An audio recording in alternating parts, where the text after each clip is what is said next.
It is now my pleasure to welcome to the stage our keynote speaker. Yi Wei is an HFS alumnus class of 2006. Yi was the valedictorian of St. Ignatius College Prep, and then she went out to graduate from Harvard and went out to become a global director of water and sanitation at IDE, where she spent 9 years in Asia and Africa, growing a startup initiative into the largest market-based rural sanitation program globally.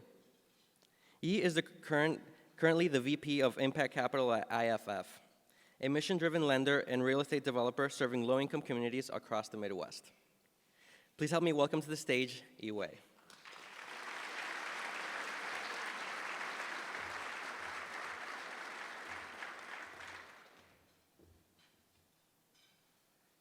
Good morning. Scholars, alumni, benefactors, mentors, and family.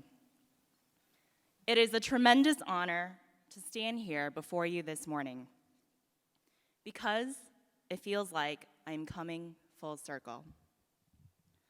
I'm living out the dream that you have helped all make come true. And it has been a dream for which there were no guarantees of success. I am particularly grateful because my presence today would have been highly improbable given my family's story. In search of a better tomorrow, my parents immigrated to the United States from China on a music scholarship shortly after I was born. At the age of 2, my grandparents brought me over to be reunited with my parents. In a tragic turn of events, my mother passed away in a fatal car accident, and my father, a single parent working evenings and weekends playing orchestra concerts, was in no position to raise a toddler. Without hesitation, my grandparents traded in the golden years of grandparenting for another generation of child rearing. This time, instead of struggling against political persecution and rural poverty, raising 2 young sons during the Chinese Cultural Revolution, they battled the challenges of starting over in a strange country with no English, little money, few friends, and a 2-year-old, all while over 50 years of age.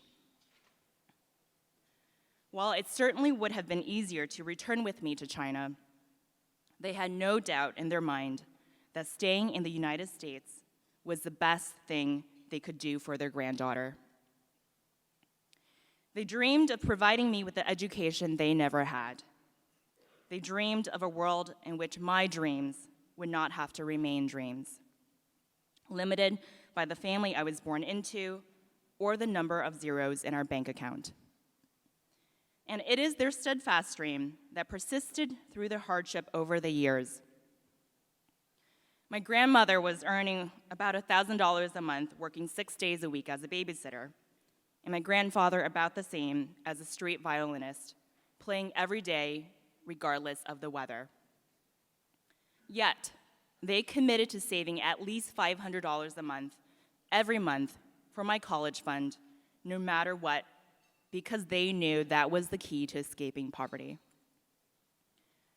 Starting in the 1st grade and until high school, I would join my grandfather on the street playing the violin every day after class. You really appreciate the value of each dollar when you see each bill getting dropped into your bucket hour by hour. We would wear puffies at home because the heating alone in our drafty apartment could cost over $200 a month in the cold Chicago winters. And I never thought about health insurance because I've never had it. College was the first time I ever had insurance because Harvard had mandated it and paid for it in my financial aid application package. And to this day, despite these hardships, despite having spent nearly 20 years bearing the title of illegal aliens, my grandparents remain the most patriotic Americans I know. My grandmother, 80, is studying for her citizenship test in this moment.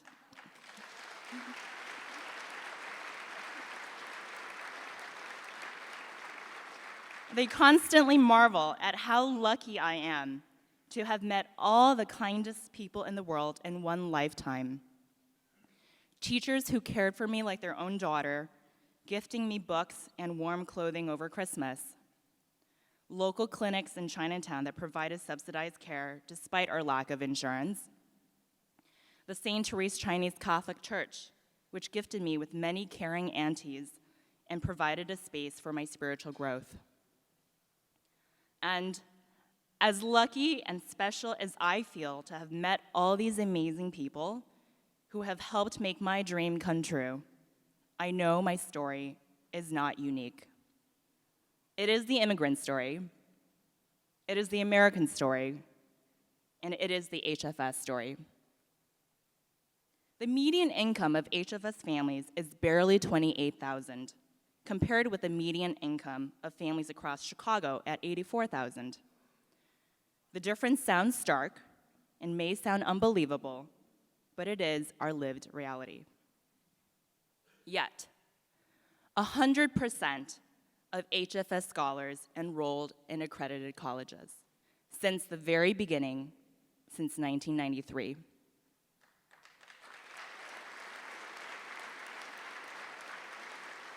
And as you saw, 82% of these scholars are first-generation college students, myself included. In comparison, only about 60% of Black, Hispanic, or white high school students in the lowest income quartile enroll in college across the country. So how does HFS do this? By relentlessly but lovingly emphasizing a commitment to excellence, first and foremost in our studies. At the beginning of each year, I would meet with Desiree to talk about my course selections, and she would go through each of them to make sure I was adequately challenged. At each report card, I would meet with Desiree to review how I did, and like a coach, she would give pointers for the next semester.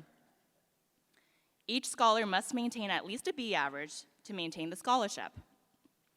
This system of accountability might seem like a lot of pressure for some, but it was an honor to be held to such high standards. I think one of the biggest challenges of growing up poor and as a person of color is that many often do not think you will make it. And I mean, statistically speaking, that is not untrue. It is a struggle alone to resist internalizing that doubt. But the expectations for excellence did not stop there. Along with my grades, I would also report on my community service hours to Desiree and my extracurricular activities and how my ACT prep classes were going, which HFS so generously sponsored, and how my college applications were coming. But I don't want to paint HFS or Desiree as some draconian taskmaster. They have just known all along that money alone cannot solve the entrenched problems of poverty. Kids need to see for themselves what they're working towards. So HFS pairs each scholar with a mentor, someone who might be able to relate in some way to the scholar, and for whom the scholar might see themselves emulating one day. In my case, my mentor, Stephanie Lowe, has become a lifelong friend. Stephanie is an Asian American woman who graduated top of her class from UChicago's business school, leads a successful corporate career, runs multiple marathons a year, and who is also an awesome mom. She would pick me up every month for dinner, ask about my life, and talk things through like an older sister. We would and still do trade stories about our quirky Asian families. Stephanie would encourage me to make sure I was getting enough sleep, despite my 9-class course load. She would insist that I wear a bike helmet when I was cycling around town. She would make sure I was only crushing on the nice guys. And I took that advice to heart. I went out there and found the kindest, smartest, most thoughtful partner I could ask for, Andrew Baxley.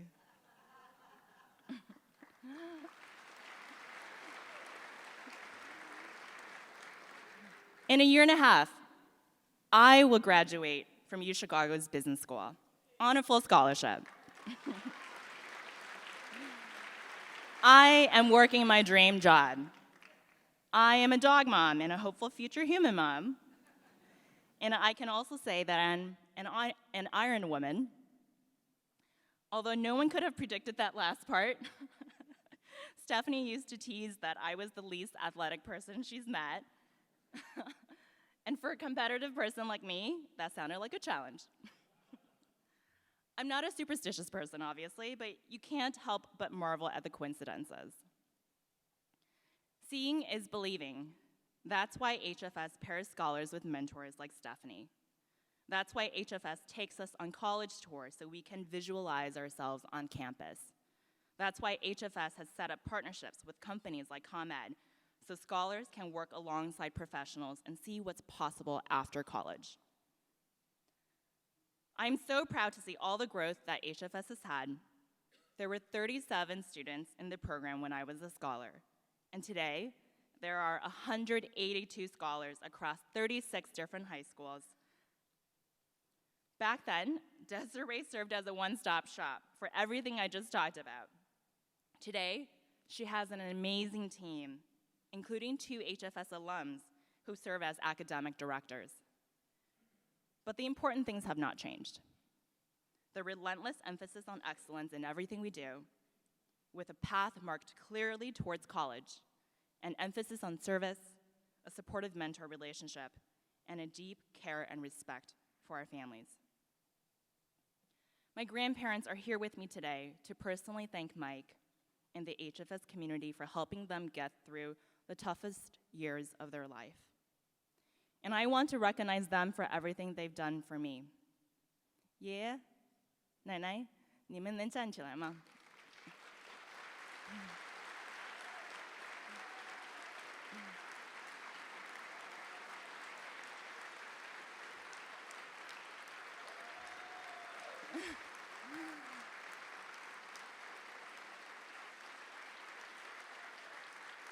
谢谢你们。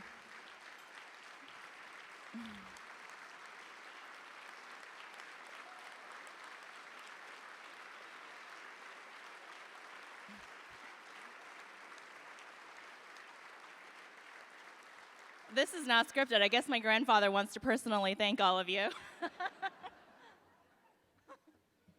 Thank you, Father. Thank you, American. Thank you, buddy.